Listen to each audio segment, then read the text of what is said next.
A palavra de Deus foi o guia moral e espiritual do mundo ocidental há muitos milênios. Porém, a mensagem divina chegou a nós através de intermediários. Meu professor de teologia nos dizia: tradutore, traditore, tradutor, traidor. Se o tradutor não concorda com o autor, muda o autor. E como lemos do texto do tradutor, acreditamos que o autor escreveu aquilo.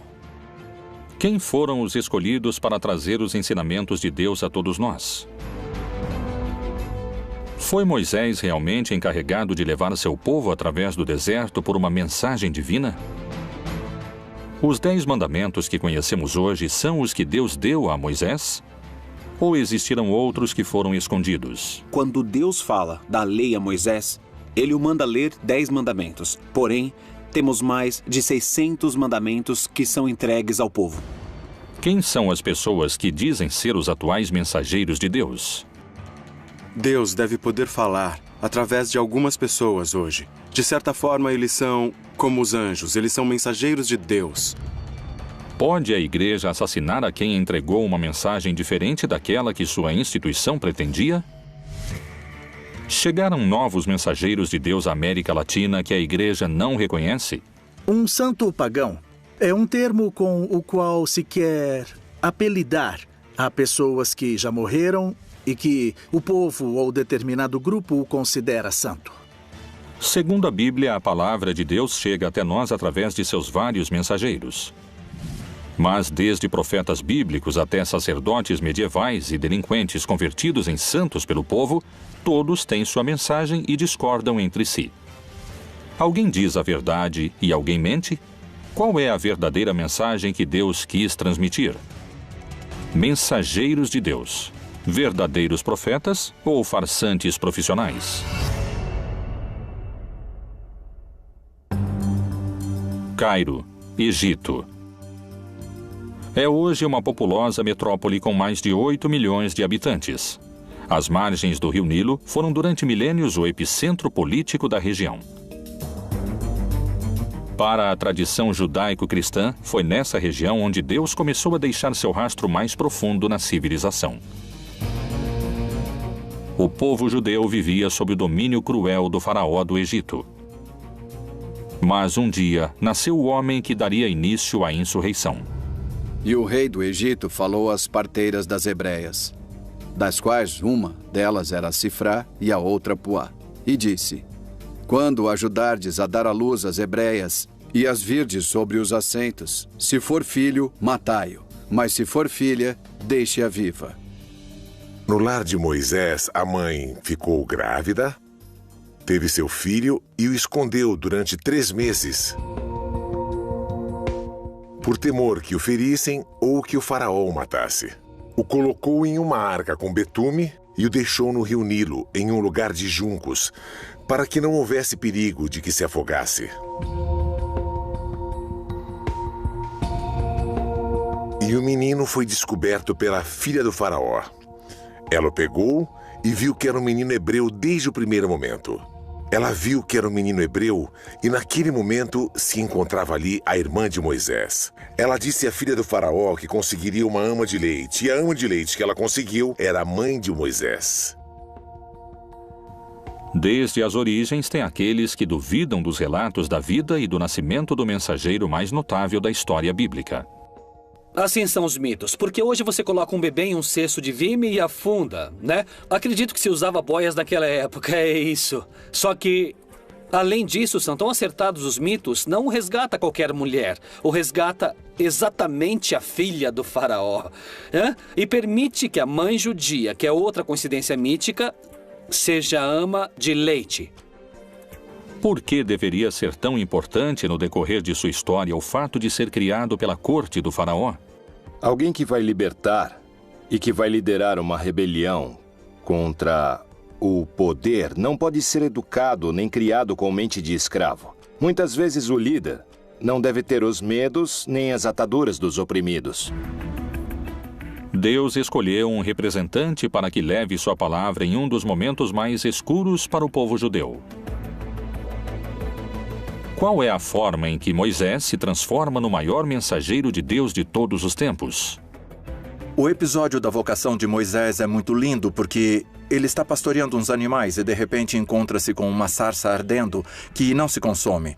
Então a curiosidade faz com que ele se aproxime e escute a voz de Deus que diz: tira as sandálias porque esse é um lugar sagrado. Então aproxima-se e é assim como recebe o chamado. Esse receber o chamado corresponde também à manifestação do nome de Deus, porque é ali onde Deus, por pedido do mesmo Moisés, lhe dá seu nome. E o que devo dizer? Quem me manda fazer tudo isso? Diz que quem manda é aquele que é. Eu sou o que sou, daí vem o nome Javé. Portanto, desci para livrá-lo das mãos dos egípcios e para fazê-lo subir daquela terra a uma terra boa e larga, a uma terra que mana leite e mel.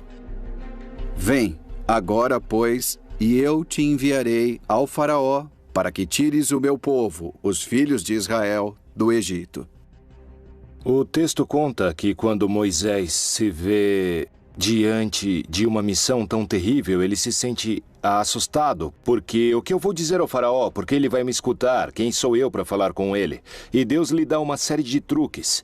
O cajado que se transforma em cobra, ou que possa transformar água em sangue, como uma forma de impactar o poder dos magos egípcios. Porque desde a perspectiva do faraó, o que vemos aqui é a luta da minha magia contra a magia desse Deus Yahvé.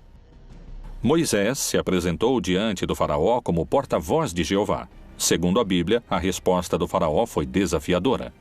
Mas Faraó disse: quem é o Senhor cuja voz eu ouvirei para deixar ir Israel? Não conheço o Senhor, nem tampouco deixarei ir Israel. O faraó não aceita. Portanto, então, Deus começa a mandar castigos, ou como encontramos em algumas traduções, pragas, ao faraó e ao Egito, para que deixe seu povo ir. A praga das moscas, a praga de quando a água se transforma em sangue, a praga dos gafanhotos, a praga do granizo, entre outras. Todo o relato das pragas acontece dentro de uma estrutura que é dinâmica e repetitiva. Deus vai anunciar uma praga, anuncia a Moisés, Moisés informa ao faraó que a praga vai vir se ele não permitir a saída do povo. O faraó se nega a aceitar. Portanto, a praga chega. Quando a praga chega, o faraó solicita a Moisés que, por favor, pare a praga. Moisés volta a Deus, pede que a praga pare, Deus age e a praga para. E quando a praga para, o faraó volta a endurecer seu coração e então começa novamente o ciclo com uma nova praga. Enfim, chega a última praga, que é a que finalmente faz o faraó aceitar, é a morte dos primogênitos. Morre o filho primogênito dele e ele deixa seu povo ir em liberdade. Depois das 10 pragas do Egito, Moisés conseguiu a liberdade do povo judeu. Guiados pelo profeta, começaram um longo percurso em direção à terra prometida, no que se conheceu como o Êxodo. Na narração do Êxodo, Moisés vai recebendo paulatinamente as indicações do que deve fazer. Moisés é alguém que vai forjar um grupo de escravos com mentalidade escrava. Vai formar uma nova nação. E por isso, dizia um comentarista rabínico, foi mais difícil tirar o Egito dos judeus do que tirar os judeus do Egito, porque a mentalidade escrava perdura. Por isso, segundo a narrativa, são 40 anos de travessia no deserto para gerar uma mudança de mentalidade. Segundo o que diz a Bíblia, diante deles, durante os longos anos que durou o Êxodo, encontravam-se guiados por Deus. E o Senhor ia adiante deles de dia numa coluna de nuvem para os guiar pelo caminho, e de noite numa coluna de fogo para os iluminar, para que caminhassem de dia e de noite. Guiado pela mão de Deus, o povo judeu tinha se libertado do poderoso faraó. Porém, e apesar da sua ousadia, agora enfrentava a morte e estava sem saída entre as águas do Mar Vermelho e as tropas sedentas de vingança pelas 10 pragas desencadeadas sobre o Egito. Quando o faraó deixou o povo de Israel sair em liberdade, arrependeu-se do que fez e os perseguiu. quando estava a caminho, chegaram ao Mar Vermelho e aconteceu um milagre que se conhece como aquele em que Deus abriu as águas do Mar Vermelho para que o povo pudesse passar. De que forma Moisés poderia abrir as águas do Mar Vermelho? Então disse o Senhor a Moisés: Por que clamas a mim? Dize aos filhos de Israel que marchem.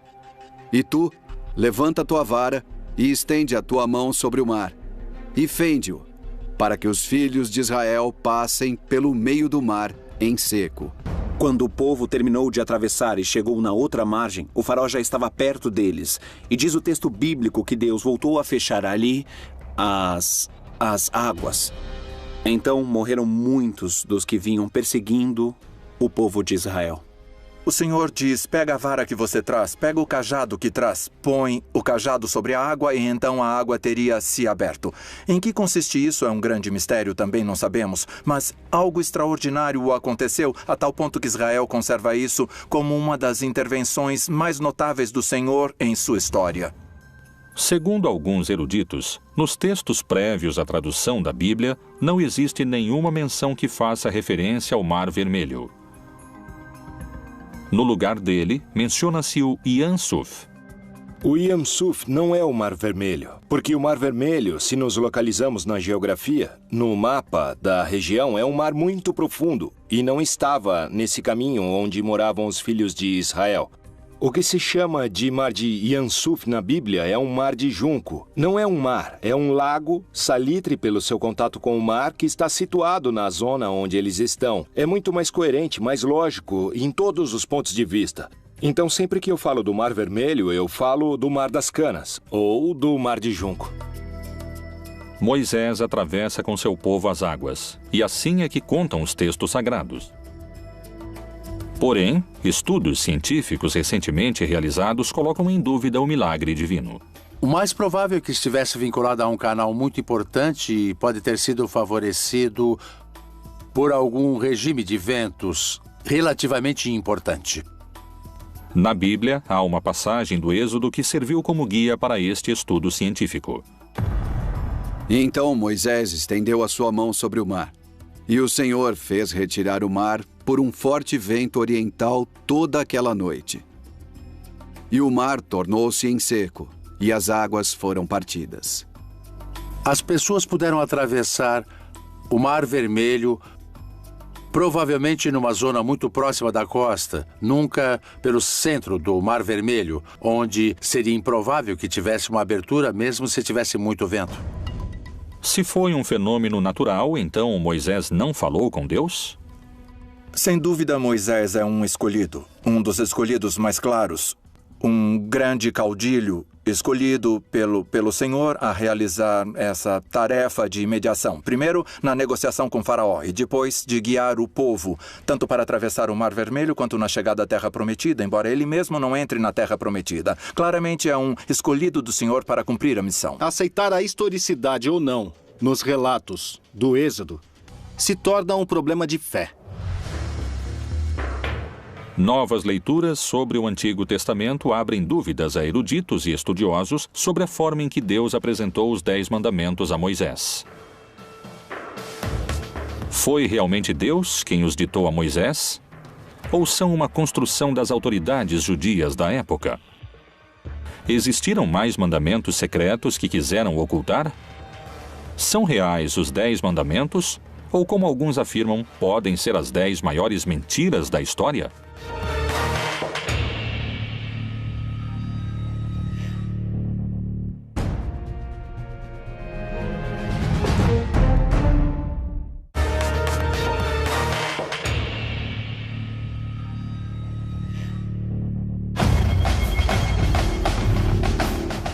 Moisés, o principal mensageiro divino, seguia em frente através do deserto guiado por Deus, levando seu povo à sua libertação. As pragas e o longo êxodo pareciam estar chegando a seu fim. Egito, Península do Sinai. O Monte Sinai é um dos maiores picos do Egito. Com 2.285 metros acima do nível do mar, é um dos lugares mais próximos aos céus na região. E é aqui, nesse cume, onde Moisés selou a aliança de seu povo com Deus. O encontro do povo com Deus se dá no Monte Sinai. O povo embaixo do Monte Sinai e acima Deus falando, mas parece que sua voz é forte. Tão forte como os trovões. Então o povo diz a Moisés, a voz de Deus nos assusta. Por que você não sobe e ele te fala aquilo que quer nos dizer e você vem e nos conta? E é assim que Moisés faz. E ali recebe diretamente as 2 tábuas da lei. De uma parte, todas as indicações daquilo que tem a ver com a sua responsabilidade de aliança, ou seja, de reconhecer a Deus e render a Deus o culto próprio de Deus, a primeira tábua da lei. E depois toda a série de indicações no que diz respeito à justiça com os outros seres humanos, a segunda tábua da lei. Os 10 mandamentos que conhecemos hoje são os que Deus deu a Moisés? Ou houve mais e foram manipulados? Quando falamos dos mandamentos da Bíblia, não há somente 10. O Pentateuco está cheio de leis. Há muitas listas de mandamentos em Números, no Levítico e mesmo no Êxodo, não é? São chamados de mandamentos ou leis, simplesmente. São propostas ou ordens que vão ser entregues a um povo e aos líderes para que possam ter uma boa maneira de viver. Rabinos que criaram a tradição judaica organizaram um sistema no qual todo o texto da Torá se traduz em 613 preceitos. Em hebraico, os chamamos de mitzvot, os quais todo judeu está obrigado a cumprir. A relação entre Moisés e Deus se repetiu em outras religiões e em outros mitos, mas com distintos protagonistas. A semelhança dessas histórias é assombrosa. Pôde Moisés ter copiado a outros profetas do passado? Moisés também pode ser um arquétipo. 500 anos antes de Moisés, Hammurabi, rei da Babilônia, subiu a montanha sagrada e o Deus Sol lhe deu a lei gravada em pedra para reger a humanidade. Não esqueçamos que Maomé também subiu a montanha sagrada, se impulsa em uma pedra sagrada. E Deus, que em árabe se chama Alá, não é outro Deus. É simplesmente a tradução da palavra Deus, só que em árabe. Lhe dá o Corão. Então, Moisés tem que fazer o mesmo que os grandes líderes para que o povo creia que essa lei foi Deus que mandou. Foram os 10 mandamentos o resultado do encontro entre Moisés e Deus? Ou isto nunca aconteceu? Os 10 mandamentos já eram lei no Egito. E o Egito vai pegar da Mesopotâmia, da Babilônia e dos assírios. Eles já tinham umas leis muito parecidas, que é uma espécie de um código de ética civil. Para que não nos matemos, para que não roubem minha terra. É quando surge a propriedade privada. Não toquem em minhas vacas. Se os mandamentos foram escritos pelas autoridades da época, o que aconteceu no Monte Sinai? Muitos especialistas afirmam que os 10 mandamentos poderiam muito bem ter sido mais numerosos, ou poderiam ter sido distintos. Qual é a versão bíblica desse encontro e a escritura nas tábuas da lei? E deu a Moisés, quando acabou de falar com ele no Monte Sinai, as 2 tábuas do testemunho. Tábuas de pedra escritas pelo dedo de Deus. Quando Moisés desce, conta a história bíblica, ele vê o povo adorando a um bezerro de ouro, mas eles chamam de Yahvé ou Jeová. Dão-lhe o nome de Deus, mas aqui o problema é que lhe deram a imagem de Deus. E um dos mandamentos é que você não deve lhe dar imagem, porque se você dá imagem a Deus, você pode controlar a imagem. E aconteceu que, chegando Moisés ao arraial, e vendo o bezerro e as danças, acendeu-se-lhe o furor, e arremessou as tábuas das suas mãos, e quebrou-as ao pé do monte.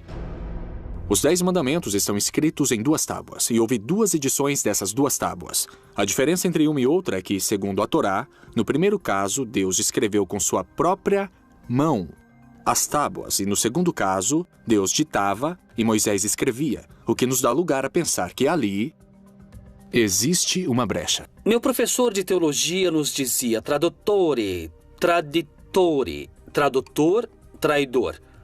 Se o tradutor não concorda com o autor, muda o autor. E os que lemos ao tradutor, acreditamos que o autor falou isso. Os 10 mandamentos e a forma em que foram entregues a seu mensageiro continuam sendo um mistério, e para muitos, puderam ter sido manipulados. Disse mais o Senhor a Moisés: escreve estas palavras, porque conforme ao teor destas palavras, tenho feito aliança contigo e com Israel. Pôde ter Moisés manipulado os textos ou foi uma mensagem de Deus? Todas as tradições religiosas pressupõem que os profetas e aqueles que transmitiram essas mensagens e esses textos agiam com credibilidade e com paixão em busca da verdade. Então, com essa suposição, você diria, bom, seria muito estranho se alguém se atrever a adicionar ou tirar algo da mensagem divina. Foram os textos canônicos que envolveram a Moisés os únicos que relatam o que Deus quis transmitir sobre os mandamentos que hoje conhecemos? Ou houve outros que oferecem uma versão distinta? No começo do século II e até o século V, se escreveram distintos evangelhos. Ou seja, já não pertencem à época dos apóstolos, nem dos discípulos dos apóstolos. Existem livros apócrifos tanto no Novo Testamento como no Antigo Testamento. Dentro dos apócrifos do Antigo Testamento, encontramos uma comunidade chamada Essênios, que era uma seita judaica que vão produzir uma série de textos. E um desses textos nos fala sobre uma das tábuas e das 2 tábuas, dos 2 momentos em que fazem as tábuas. E vai se propor que a razão pela qual mudam as tábuas é para endurecer todas as regras ali previstas, todas as normas previstas. A novidade dos grupos dos essênios é que haveria mandamentos novos. Por exemplo, o de se purificar em água 2 ou 3 vezes ao dia, o de se vestir de branco, o de preferir uma comida um pouco mais vegetariana e frugal que o resto dos judeus, e a preferência por se abster das relações sexuais. Quais foram os verdadeiros mandamentos que Deus quis deixar de legado à humanidade? Foram os 10 mandamentos o resultado do encontro de Moisés com Deus? Os mais crentes acreditam que sim. Os teólogos mais céticos sustentam que são o resultado de anos de legislação judaica. Existem pessoas que em tempos modernos juram falar com Deus como fazia Moisés. Estão entre nós os novos mensageiros de Deus?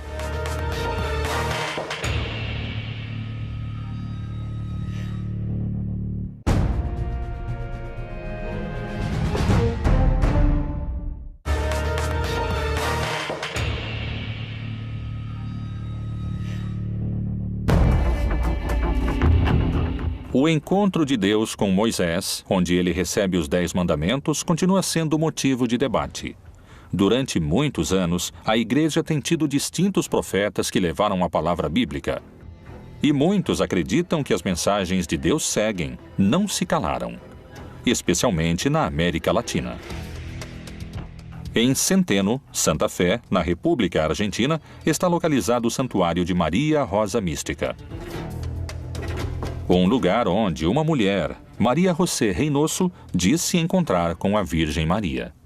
Em 1999, apareceu para mim a mãe. É assim que eu chamo a Virgem. Eu a chamo de mãe. Eu estava rezando. Ela apareceu no corredor e me assustou, mas era algo tão divino, algo tão grande. Eu pensei que seria só daquela vez e nunca mais. Porém, não foi assim. Parece que eu devia me preparar. E foi assim, porque em 6 de abril de 2010, eu estava rezando. E ao pé da cama, ela apareceu para mim, com seus braços estendidos. E eu digo que ela jogava purpurina e o padre Benjamin me disse que não, que são bênçãos que ela derramava. Quais foram as mensagens que Maria José assegura ter recebido diretamente da Virgem? Ela me pede que vá buscar uma imagem na paróquia. Eu comento isso com o padre Benjamin Ele vai à busca e me diz: é essa? Sim, eu digo. Ela pede que eu reze todos os dias o Santo Rosário e que fale sobre ela. Cada final de semana, aproximadamente 4.000 pessoas se reúnem e peregrinam para receber o que dizem que é a mensagem da Virgem através de Maria José. Maria José chega a muitos fiéis e por distintas vias. Há muita gente que a conhece e não foi na missão. Estando no meio dos peregrinos, Maria José parece demonstrar um poder sobrenatural quando toca na cabeça das pessoas. Tem a capacidade de desfalecer a quem participa da procissão. O que é que experimentam seus seguidores que asseguram não serem os mesmos depois da imposição das mãos? Senti uma paz, um descanso. Sai toda essa angústia que você tem dentro. Alguma coisa muito especial e sempre vou continuar seguindo ela, porque é uma experiência muito bonita que enche de paz e nada mais, meu amigo. O ano passado, a minha irmã ficou doente e me pediu um favor que a acompanhasse para ver a Maria José. Eu disse que não queria, porque não acreditava em Deus, porque não acreditava na Virgem, não acreditava em ninguém. Fiquei na fila para minha irmã. E a primeira que caiu fui eu. São realmente milagres? Ou estamos diante de uma sugestão coletiva? Acredito que todos os grupos religiosos e místicos que desenvolveram distintas práticas espirituais ao longo da história incorreram em práticas deliberadamente que favorecem a formação dos estados de consciência pouco habituais ou também pouco raros. Porque surgirão falsos cristos e falsos profetas. Farão tão grandes sinais e prodígios que, se possível fora, enganariam até os escolhidos. Como e por que assegura Maria José ter esses poderes curadores? A mãe me diz em uma mensagem: aquilo que tocar sua mão tocará a minha. Ela, ao longo dos 5 anos, foi me ensinando, foi me moldando. No começo rezávamos o Santo Rosário somente. Até que um dia ela me disse o que ia acontecer. Que eu ia tocar as pessoas através dela e que iam cair em um descanso. Esse descanso se chama Descanso do Espírito, onde a mãe vai cuidando de cada um deles, segundo as necessidades.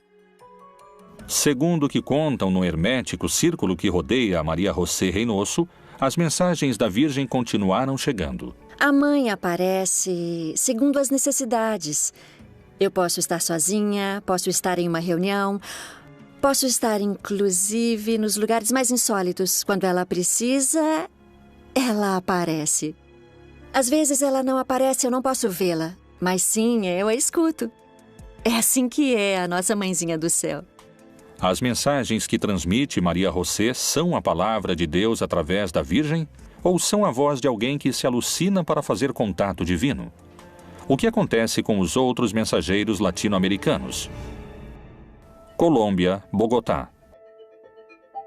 Maria Francia, uma humilde mulher do departamento de Caldas, assegura ser a escolhida para transmitir as mensagens e a missão que Deus lhe encomenda. A primeira mensagem do céu que recebi foi através da minha irmã que faleceu há 33 anos. Foi ela quem me disse que em breve o céu me daria uma missão e me daria liberdade para decidir se aceitava ou não.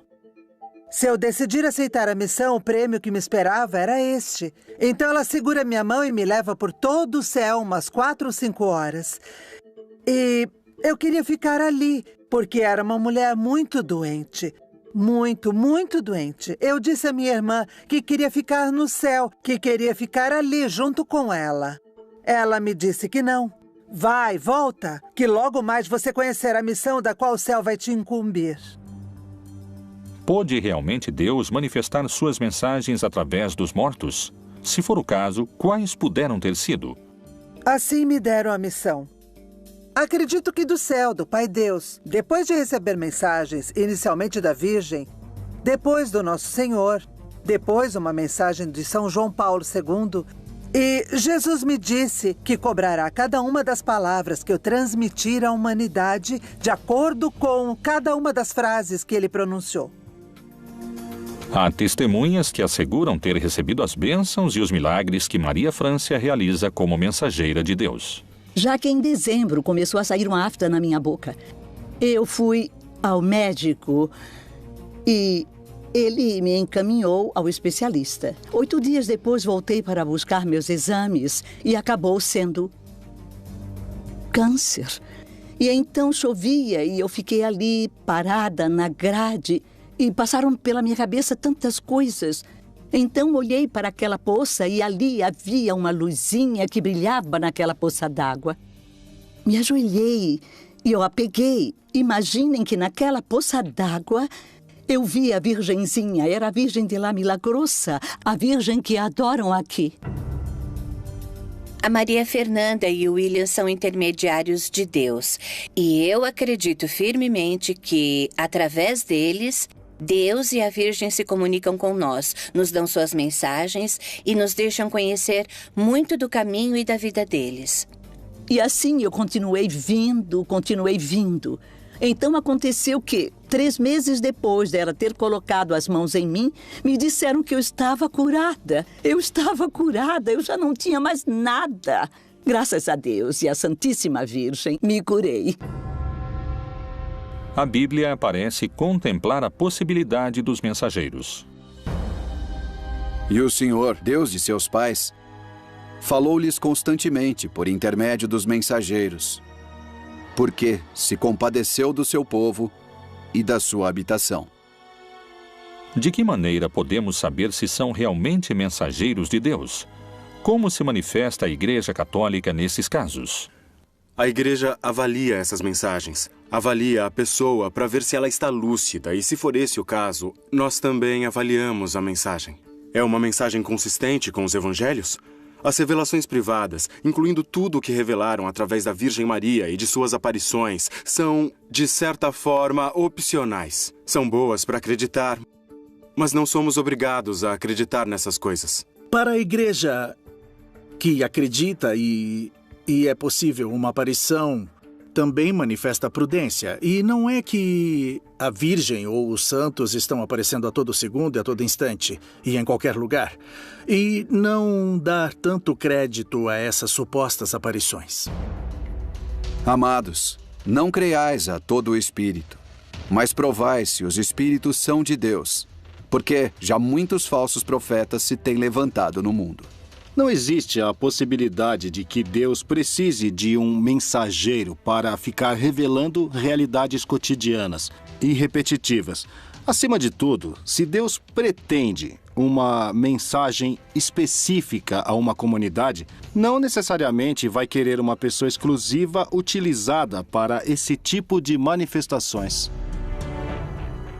Lamentavelmente, eu não sou apoiada pela igreja. E no começo eu sofri muito, mas, bom, eu fui assumindo. Eu quero ser defendida por meus pais celestiais. É o que mais me importa nesse momento.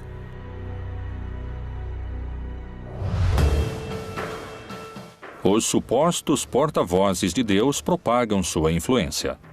Poderia ser que mude a mensagem de Deus para seu próprio benefício?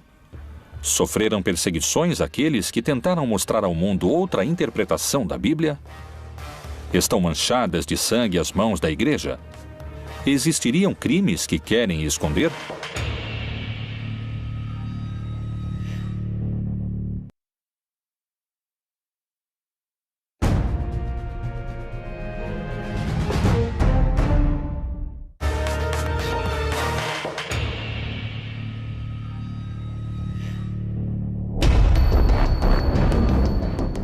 Os mensageiros de Deus não só se encontram nas passagens bíblicas, mas também, como alguns asseguram, se encontram hoje trabalhando entre nós, além das páginas do livro sagrado. As traduções da Bíblia foram numerosas. Há 450 línguas de forma completa e há mais de 2.000 de forma parcial, o que a torna o livro mais traduzido da história. Cada nova tradução leva a mensagem de Deus a milhões de pessoas. Mas tentar divulgar a palavra divina poderia ser muito perigoso. Quem foi William Tyndale e qual foi seu trágico desenlace depois de ter traduzido a palavra de Deus? Um personagem-chave importante nesses episódios foi William Tyndale. William foi um estudante do grego e do latim e tinha destaque. Se caracterizou por querer traduzir o texto grego que traduziu Erasmo de Roterdão ao inglês do povo comum da Inglaterra. Porém, muitos não permitiam que fosse traduzido o texto à língua comum do povo. E isso não só aconteceu na Inglaterra, mas também na Alemanha, na Suíça e nos Países Baixos. Tyndale foi caçado pela igreja, porque a igreja acreditava que o povo não deveria contar com a Bíblia no seu próprio idioma, nem o Pai Nosso podia ser repetido em inglês, tudo tinha que ser em latim. Pela ideia de que as pessoas poderiam distorcer a Bíblia porque não iam poder entendê-la. Tyndale publicou o Novo Testamento em inglês, fora da Inglaterra, porém foi traído por um amigo e a Inquisição o levou de volta à Inglaterra, onde morreu queimado vivo na fogueira, por ter traduzido sem o consentimento da igreja o que ele considerava ser o pão espiritual do qual as pessoas estavam precisando. E viu alguns tronos, e foi entregue o poder de julgar aos que neles se assentaram. E vi as almas dos que foram degolados por causa do testemunho de Jesus e da palavra de Deus. A partir das traduções de Tyndale, a mensagem de Deus podia chegar a quem nunca tinha chegado antes. E isso, aos olhos de muitos, podia ser perigoso. A Igreja Católica continuou condenando a tradução da Bíblia, sobretudo porque o povo católico é muito ignorante da Bíblia. Portanto, incapaz de questionar os textos bíblicos, que na prática estavam todos proibidos. Segundo eruditos e teólogos, a tradução de Tyndale era perigosa porque, ao aproximar a mensagem de Deus ao povo, o sacerdote não seria mais o intermediário entre os devotos e Jeová. Os príncipes, os governantes tinham muito medo que o povo, ao ter acesso às escrituras, o Papa e os líderes religiosos, a igreja institucional pudesse perder o poder.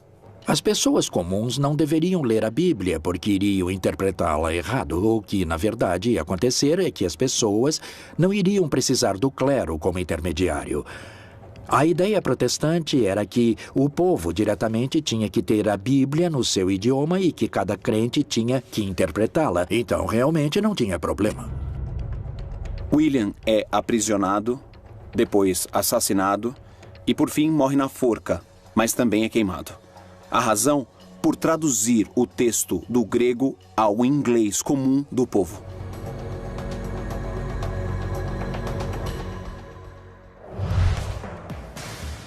Segundo peritos, são tantos os intérpretes e as mensagens que a mensagem de Deus começa a ficar confusa.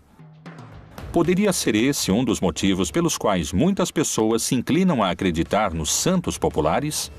Qual a diferença entre os santos e os aceitos pela igreja? Falar em mensageiros de Deus não pode se limitar à Bíblia e ao cristianismo. Criminosos, ladrões e assassinos que hoje muitos consideram como os verdadeiros mensageiros de Deus.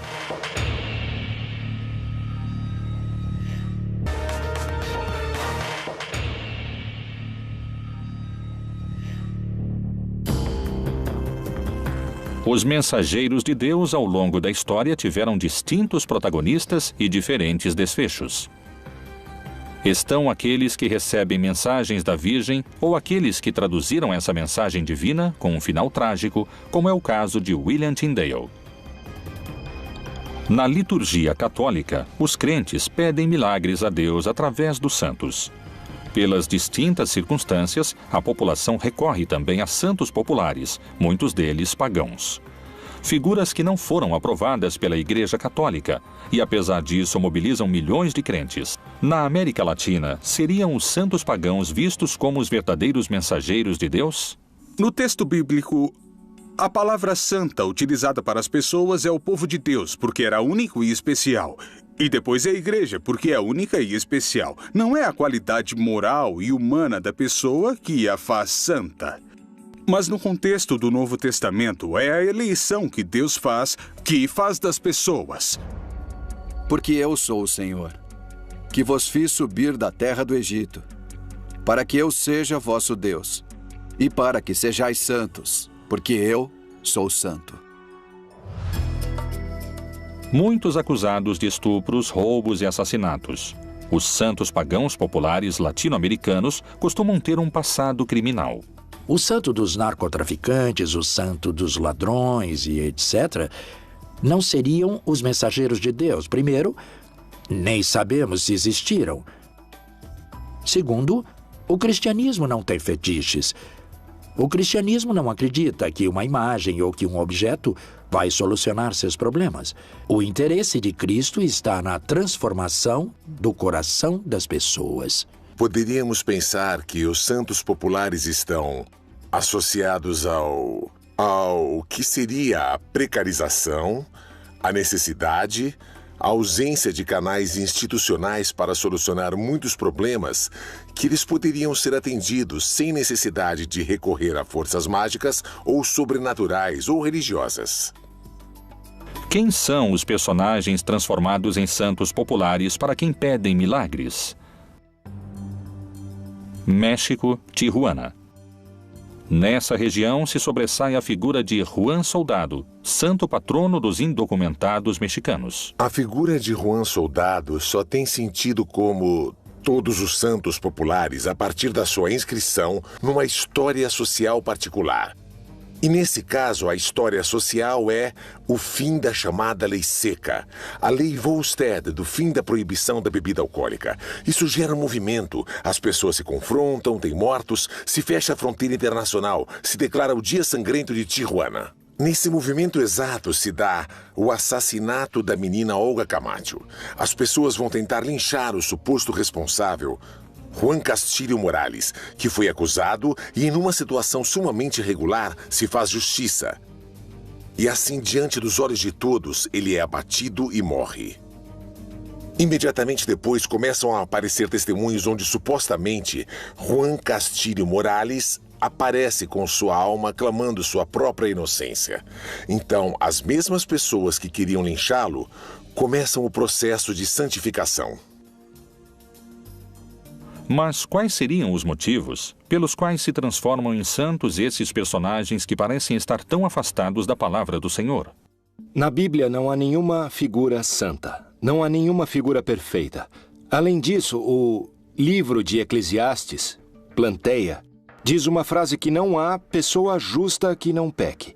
E nós vemos os defeitos de Abrão, de Moisés, de cada uma das figuras mais sagradas. São seres humanos que, na sua procura por se encontrar com Deus, por cumprir sua missão com seu destino, tropeçam, caem e encontram o seu lugar no mundo. Outro dos santos pagãos mais populares é conhecido como Santa Muerte.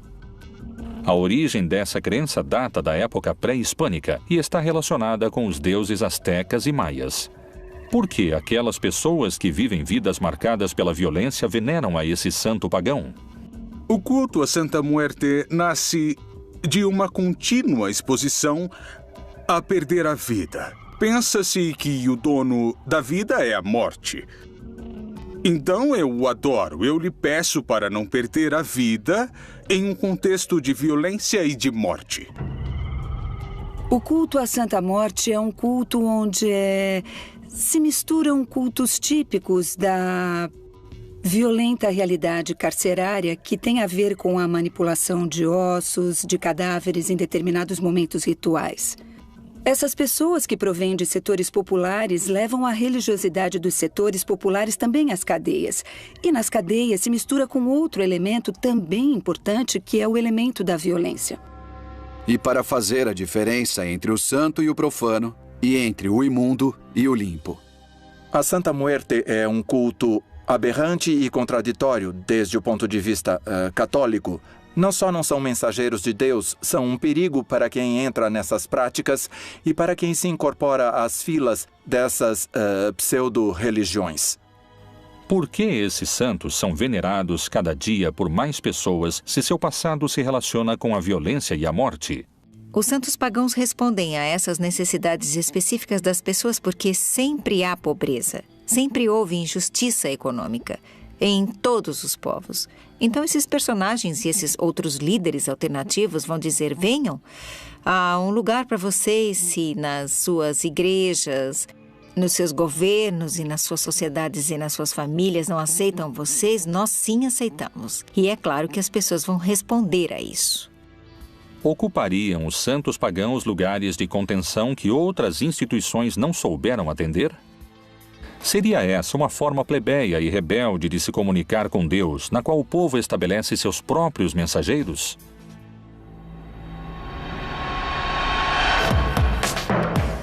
Desde o início da religião, os mensageiros de Deus ocuparam um lugar central no cristianismo.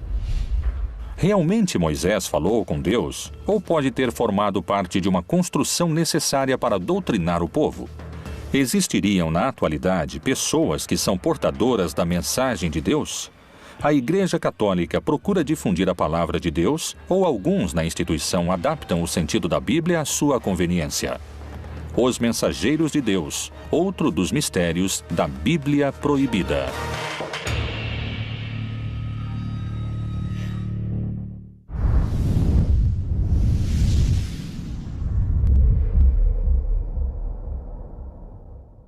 De juncos, para que não houvesse perigo de que se afogasse. E o menino foi descoberto pela filha do faraó. Ela o pegou e viu que era um menino hebreu desde o primeiro momento. Ela viu que era um menino hebreu e naquele momento se encontrava ali a irmã de Moisés. Ela disse à filha do faraó que conseguiria uma ama de leite, e a ama de leite que ela conseguiu era a mãe de Moisés. Desde as origens, tem aqueles que duvidam dos relatos da vida e do nascimento do mensageiro mais notável da história bíblica. Assim são os mitos, porque hoje você coloca um bebê em um cesto de vime e afunda, né? Acredito que se usava boias naquela época, é isso. Só que, além disso, são tão acertados os mitos, não resgata qualquer mulher, ou resgata exatamente a filha do... Nós. Foi Moisés realmente encarregado de levar seu povo através do deserto por uma mensagem divina? Os 10 mandamentos que conhecemos hoje são os que Deus deu a Moisés? Ou existiram outros que foram escondidos? Quando Deus fala da lei a Moisés, ele o manda ler 10 mandamentos. Porém, temos mais de 600 mandamentos que são entregues ao povo. Quem são as pessoas que dizem ser os atuais mensageiros de Deus? Deus deve poder falar através de algumas pessoas hoje. De certa forma, eles são como os anjos, eles são mensageiros de Deus. Pode a igreja assassinar a quem entregou uma mensagem diferente daquela que sua instituição pretendia? Chegaram novos mensageiros de Deus à América Latina que a igreja não reconhece? Um santo pagão é um termo com o qual se quer apelidar a pessoas que já morreram e que o povo ou determinado grupo o considera santo. Segundo a Bíblia, a palavra de Deus chega até nós através de seus vários mensageiros. Mas desde profetas bíblicos até sacerdotes medievais e delinquentes convertidos em santos pelo povo, todos têm sua mensagem e discordam entre si. Alguém diz a verdade e alguém mente?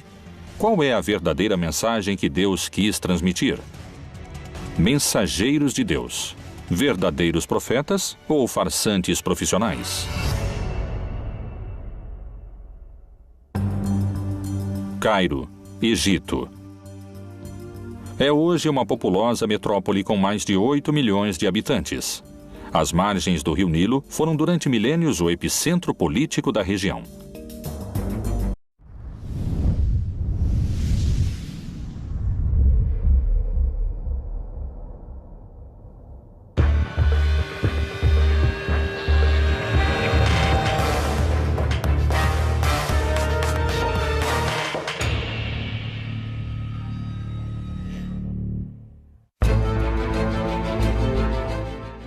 A palavra de Deus foi o guia moral e espiritual do mundo ocidental há muitos milênios. Porém, a mensagem divina chegou a nós através de intermediários. Meu professor de teologia nos dizia: tradutore, traditore, tradutor, traidor. Se o tradutor não concorda com o autor, muda o autor. E como lemos do texto do tradutor, acreditamos que o autor escreveu aquilo. Quem foram os escolhidos para trazer os ensinamentos de Deus a todo... Para a tradição judaico-cristã, foi nessa região onde Deus começou a deixar seu rastro mais profundo na civilização. O povo judeu vivia sob o domínio cruel do faraó do Egito. Mas um dia, nasceu o homem que daria início à insurreição. E o rei do Egito falou às parteiras das hebreias, das quais uma delas era Sifrá e a outra Puá, e disse: quando ajudardes a dar à luz as hebreias e as virdes sobre os assentos, se for filho, matai-o, mas se for filha, deixe-a viva. No lar de Moisés, a mãe ficou grávida, teve seu filho e o escondeu durante 3 meses, por temor que o ferissem ou que o faraó o matasse. O colocou em uma arca com betume e o deixou no rio Nilo, em um lugar